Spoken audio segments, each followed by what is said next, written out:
The sentence that changed everything wasn't spoken by his boss, his daughter, or even the woman he would eventually fall in love with. It came from Mrs. Patterson, his 73-year-old neighbor, standing on her porch at 6 in the morning, watching him load his daughter into the car for another exhausting day. She looked at him with those knowing eyes and said, "You know, dear, sometimes the people who hurt us the most are the ones who need saving the most." At the time, Nathan Mitchell had no idea what she meant.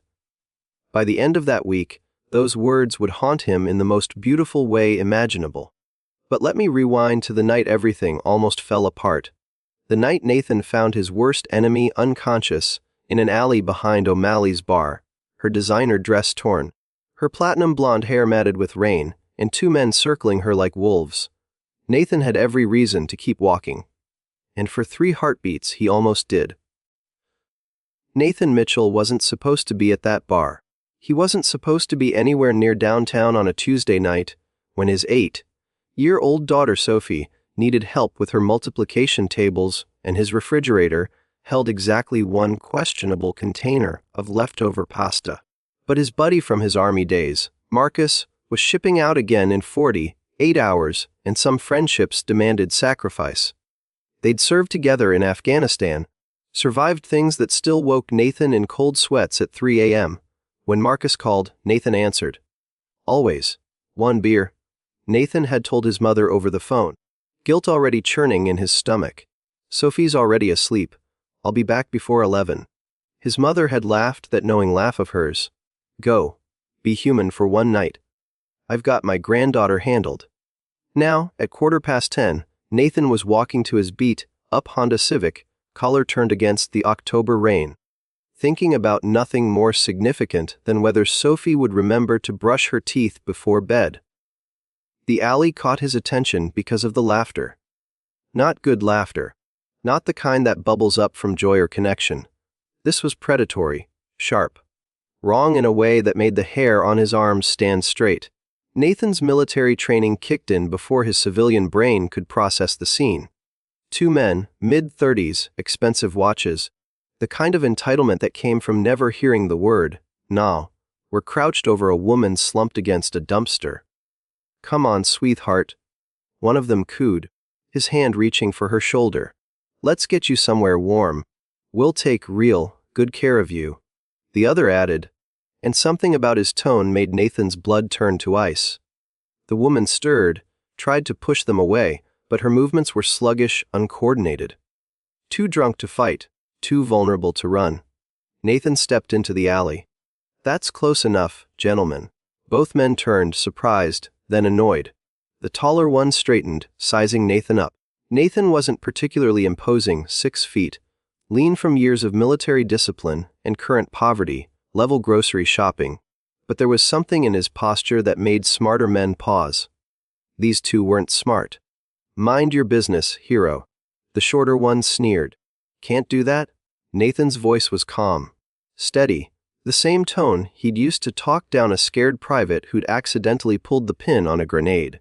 "Step away from the lady, or what?" Nathan smiled, and it wasn't friendly. "You really want to find out? If you're feeling the tension right now, drop a comment and let me know, because what happens next is going to change everything."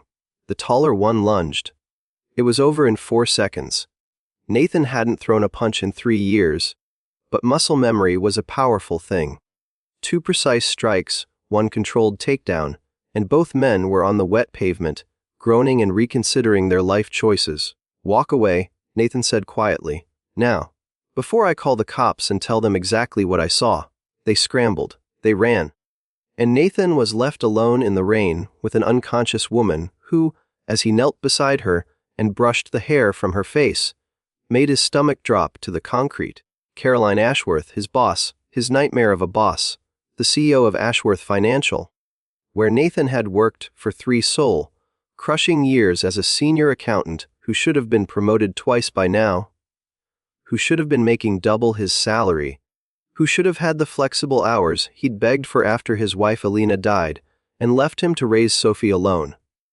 Caroline Ashworth, who had denied every request, blocked every advancement, and publicly humiliated him in a board meeting 6 months ago when he dared to ask for one work from home day per week. "If you can't commit to this company fully," she'd said, her blue eyes cutting through him while 15 colleagues watched, "perhaps you should find employment that matches your a limited ambition." He'd thought about quitting that night, had the resignation letter typed and everything. But Sophie needed insurance. Sophie needed stability. Sophie needed a father who could keep the lights on, even if it meant swallowing his pride every single day. And now here was Caroline Ashworth, makeup streaked down her porcelain cheeks, shivering in a $1,500 dress, completely at his mercy. Nathan's jaw tightened. He could call 911 and leave. Anonymous report. Let the paramedics handle it. She'd never know he was there. He owed her nothing, less than nothing. Patterson's voice echoed in his mind, words from that morning he hadn't understood of. Sometimes the people who hurt us the most are the ones who need saving the most. See. He didn't know why his neighbor had said it. Didn't know what she'd seen in his eyes that prompted such strange wisdom. But standing in that alley, rain soaking through his jacket, Nathan made a choice that would alter the course of 2 lives forever. He lifted Caroline Ashworth into his arms and carried her to his car. She woke up twice during the drive. The first time, she panicked, flailing weakly against the seatbelt. Who?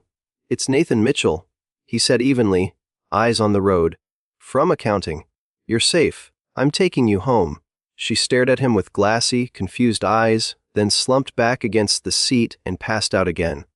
The second time, they were idling at a red light, and she turned her head toward him with surprising clarity. "Why?" she whispered. Nathan didn't look at her. "Because leaving you there wasn't an option." "I've been." She swallowed, struggled to form words. "I've been horrible to you." "Yep. So why?" The light turned green. Nathan accelerated. "Because my daughter is watching everything I do. And I want her to grow up knowing that kindness isn't something you earn. It's something you give." Caroline was silent for a long moment. Then, so quietly he almost missed it, "I don't deserve that." "Maybe not," Nathan agreed. "But you're getting it anyway?" She didn't respond. When he glanced over, she was crying. He pretended not to notice. Getting her inside the house was an adventure. Nathan had found her address in the company directory, a sleek modern home in the hills that probably cost more than he'd earn in a lifetime. The security system took some convincing. Apparently Caroline had set it to accept voice commands, and her slurred, "It's me," was barely recognizable. But eventually he got her through the door and onto a pristine white couch. He found a blanket, covered her, left a glass of water and 2 aspirin on the coffee table. Then he stood there, looking down at the woman who had made his life miserable for 3 years. She looked small, young, even, without the armor of her power suits and cutting glares. There were circles under her eyes that her makeup usually hid, lines around her mouth that spoke of tension held too long. "What happened to you?" Nathan thought. "Who hurt you?" He shook off the question. Not his problem, not his business. He wrote a note, "Drink the water. Take the aspirin." Cars in the driveway, keys on the counter, and slipped out into the night. He was home by midnight. Sophie was fast asleep, his mother dozing on the couch. "Everything okay?" his mom asked groggily. Nathan kissed her forehead. "Yeah, Mom, everything's fine." But standing in Sophie's doorway, watching his daughter sleep with her stuffed elephant tucked under her chin, Nathan wondered if anything would ever be truly fine again. He'd saved Caroline Ashworth, and he had absolutely no idea what to do with that. Nathan expected the next day to be awkward. Maybe she'd pretend nothing happened. Maybe she'd fire him preemptively, embarrassed that an underling had seen her at her lowest. Maybe she'd. He didn't expect to find her standing outside his office at 7:30 in the morning, 2 cups of coffee in her hands, looking like she hadn't slept at all. "Can we talk?" Caroline asked. "No iced, no edge, just a raw, human question." Nathan nodded slowly and let her in. She handed him a coffee, his order somehow, vanilla latte with oat milk, the thing he treated himself to once a month when the budget allowed, and sat down across from his cramped desk. "I remember everything," she said quietly. Every word. Nathan sipped his coffee, waiting. I also remember the men in that alley. What they wanted to do. Her voice cracked slightly.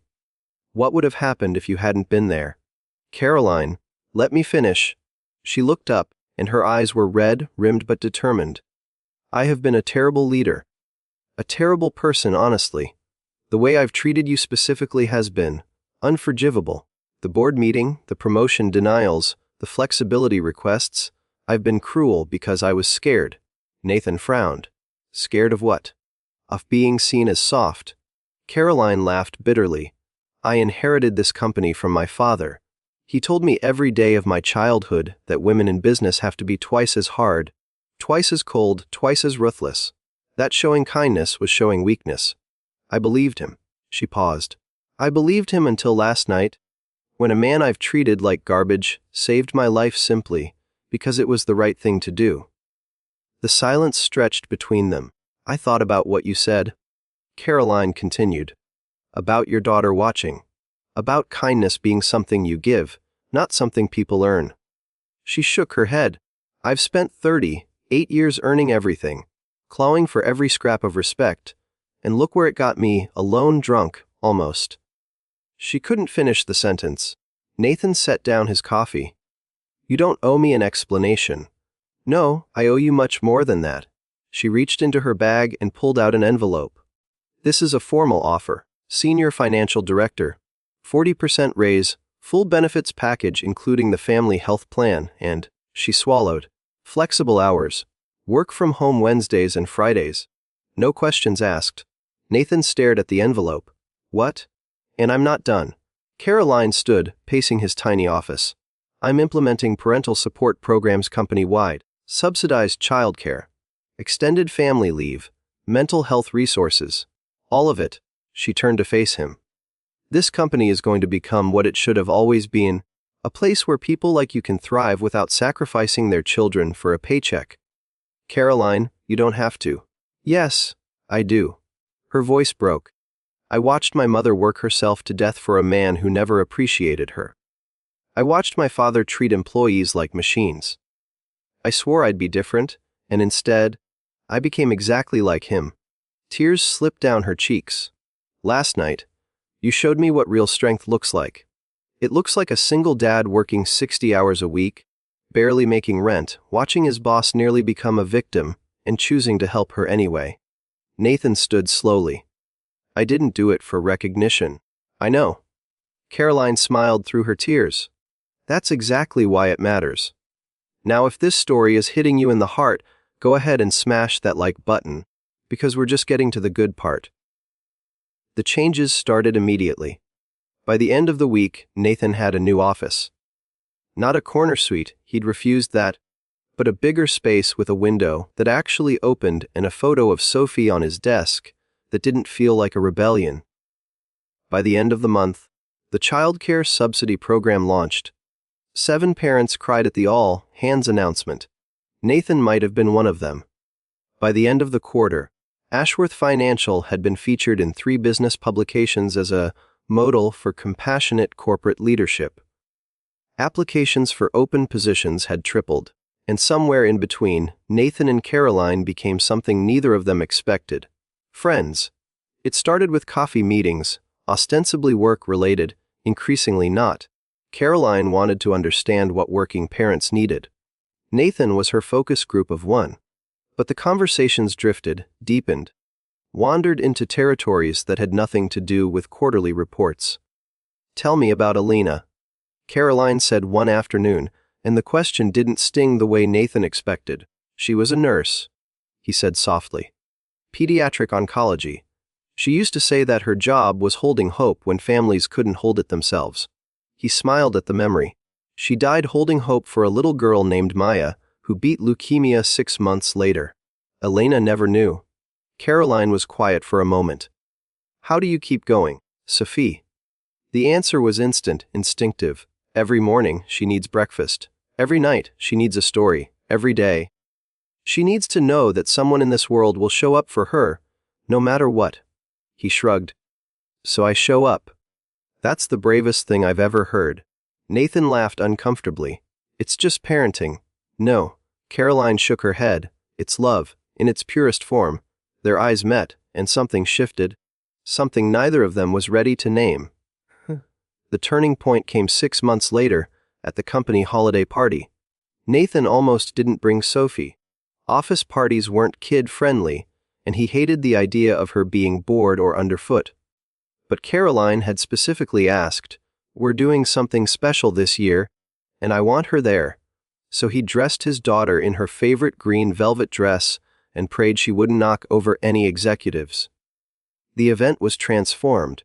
Gone were the stuffy cocktail hours and awkward networking. Instead, the main hall had been converted into a winter wonderland complete with a hot cocoa station, a crafting corner, and, Nathan blinked, a full Santa setup with a professional photographer. "What is this?" he whispered to Caroline, who appeared at his elbow. "Family celebration," she said simply. "For the first time in Ashworth history, we invited everyone's families. Spouses, children, parents, whoever matters." Sophie tugged Nathan's hand. "Daddy, there's a snow machine." He laughed, the pure joy in her voice unlocking something in his chest. "Go play, sweetheart. Stay where I can see you." She was gone in a flash of velvet and giggles. Nathan turned to Caroline, and the emotion in his eyes must have shown, because she took a half step back, suddenly uncertain. "Is it too much?" she asked. "I wasn't sure if..." "It's perfect." His voice was rough. "This is, Caroline, this is everything." She smiled, and in that smile was none of the ice queen he'd once known. Just a woman, terrified and hopeful, trying to build something good from the wreckage of her past. "Dance with me," she said. It wasn't really a question. They swayed under twinkling lights while a jazz trio played something soft and slow. Sophie abandoned the snow machine long enough to wave at them, then went back to building something elaborate with 3 other children. "I never thanked you properly," Caroline murmured against Nathan's shoulder. "You promoted me. You changed the whole company. I think we're good." "No, I mean." She pulled back to look at him. "You saved my life. Not just in that alley. You saved me from becoming someone I'd never be able to live with." "Caroline, I was drowning," she continued. "Every day, a little more. That night at the bar, I wasn't just drinking to unwind. I was drinking to disappear. I didn't care what happened to me." Her voice dropped. "Part of me hoped something would happen." Nathan's heart clenched. "Why didn't you tell anyone?" "Who would I tell? I built walls so high and thick that no one could reach me. It was safer that way." She laughed bitterly. "Or so I thought. And now." She looked at Sophie, still laughing with her new friends. Looked at the families scattered throughout the hall, the genuine smiles, the warmth she'd helped create. "Now I have something worth living for." Their eyes met again, and this time, neither looked away. "Sophie really likes you," Nathan said quietly. "She asked if you could come to her school play next month." "She did? Princess Fane 3. Very demanding role. Requires at least 2 lines and a twirl." Caroline laughed, and the sound was golden. "I wouldn't miss it for the world." The music changed, something faster, and Sophie came bounding over, grabbing Caroline's hand. "Ms. Caroline, come see what we built. It's a castle but also a spaceship because Emma said we couldn't decide, so we did both." Caroline let herself be dragged away, throwing a helpless smile over her shoulder at Nathan. He watched them go. This fierce woman who'd once terrified him now kneeling in a designer dress to examine a child's snow creation, and something clicked into place. Mrs. Patterson had been right. The person who'd hurt him the most had needed saving the most. And in saving her, somehow, he'd found something he didn't even know he was looking for. 2. The romance built slowly, carefully. Both of them had reasons for caution, Nathan's grief still fresh enough to cut, Caroline's trust issues deep enough to swallow, but piece by piece, they constructed something neither had expected. There were movie nights with Sophie, where Caroline learned that animated musicals were non-negotiable and popcorn required. Obscene amounts of butter, "Miss Caroline, you have to." There were Sunday dinners with Nathan's mother, who took one look at Caroline and said, "Finally. My son needs someone who can challenge him." There were late, night phone calls when Sophie was asleep and loneliness crept in. Caroline admitting her fears about being enough, Nathan confessing how hard it was to let Elena go without feeling like a betrayal. She would want you to be happy, Caroline said once, so softly Nathan almost missed it. How do you know? Because anyone who loved you would want that. It's what love does. He'd cried that night. And somehow the tears didn't feel like weakness. The proposal was Sophie's idea. Daddy, she said one Saturday morning, syrup dripping from her waffle, are you going to marry Miss Caroline? Nathan choked on his coffee. What? Because Emma's mom says you look at her like her daddy looked at her mommy before the wedding. And Emma says weddings have cake. Sophie's logic was flawless. I think we should have cake. Sweetheart, it's complicated. Do you love her? The question, asked with the devastating simplicity only an 8-year-old could manage, stopped Nathan cold. Did he love Caroline? He thought about the way she laughed at his terrible dad jokes. The way she argued about spreadsheet formatting with genuine passion. The way she'd held Sophie during a thunderstorm last month, whispering stories about brave princesses who weren't afraid of anything, not even storms. He thought about the way his chest ached when she walked into a room. The way his future suddenly seemed brighter, fuller, worth fighting for. Yeah, he said slowly, the truth settling into his bones. Yeah, I think I do. Sophie grinned, syrup on her chin. Then you should tell her daddy. Mommy always said feelings need words, out of the mouths of babes. He didn't propose at a fancy restaurant or a scenic overlook. He proposed in Caroline's office, at 7 in the evening, with Sophie hiding behind the door giggling uncontrollably because she couldn't help it. Daddy, it's too exciting. Caroline stared at the ring, simple, elegant, the same style as Elena's because Nathan believed in loving twice, not replacing, and burst into tears. Is that a yes? Nathan asked, suddenly terrified. You absolute idiot. Caroline sobbed. Of course it's a yes. Sophie burst through the door, abandoning all pretense. San I betflbergarl? Ama sa spefier daraska tieshialdarfes? Caroline knelt down, tears still streaming, and pulled the little girl into her arms. You can be whatever you want, sweetheart. Over Sophie's head, Nathan caught Caroline's eyes. Thank you, he mouthed. For what? Everything? The wedding was small, family, close friends. A few colleagues who'd become like family during Ashworth's transformation. Mrs. Patterson was there, of course, seated in the front row with a knowing smile. After the ceremony, she caught Nathan's arm. Told you, she said simply. You did? He kissed her papery cheek. How did you know? That morning, when you said what you said. How could you possibly have known? Mrs. Patterson's eyes twinkled. 60 years of living, young man. And watching you carry enough pain for 10 people while still smiling at everyone you met. She patted his hand. Kinness like yours changes the world. I just wanted you to remember that before you lost hope. Nathan hugged her tightly, and over her shoulder, he saw Caroline dancing with Sophie. Both of them laughing, both of them radiant, and he knew that the best chapters of his life were only beginning. 5 years later, Ashworth Financial was unrecognizable. The parental support programs had expanded into a full family wellness initiative. Employee satisfaction was at an all-time high. Profits had actually increased since the culture shift, proving that compassion and success weren't mutually exclusive. Nathan was now Chief Financial Officer, a position he'd never imagined wanting until Caroline convinced him that his perspective was exactly what leadership needed. Sophie, at 13, had developed Caroline's steel spine and Nathan's soft heart. She wanted to be a pediatric oncologist, like Mom. The first time she said it, referring to Caroline, everyone cried. And Caroline herself, the ice queen of legend, now mentored young women across the industry, sharing her story of transformation with an openness that would have horrified her younger self. Vulnerability isn't weakness, she told them. It's the bravest thing you can be. This story started with a sentence from an elderly neighbor and ended with a family built from the most unexpected pieces. But really, it's about something simpler, the terrifying, beautiful choice to be kind when you have every reason not to be.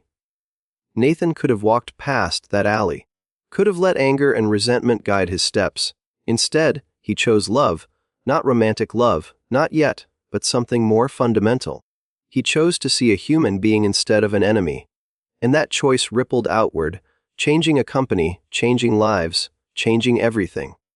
So here's what I want to leave you with. Somewhere in your life, there's someone who doesn't deserve your kindness. Someone who's hurt you, dismissed you, made you feel small. Maybe they're drowning. Maybe they're waiting for someone, anyone, to reach out a hand. Maybe that someone is you. If this story touched your heart, please hit that subscribe button and share it with someone who needs to hear it today. And now I have to ask, where in the world are you watching from? Drop your country in the comments. I read every single one, and I'm always amazed by how this community spans the entire globe. Whether you're watching from New York, Nigeria, the Philippines, Brazil, or anywhere in between, thank you for being here. Thank you for believing in stories that remind us who we can be. Until next time, remember, kindness isn't just a gift you give others. It's a gift you give yourself. And sometimes, it's the gift that changes everything.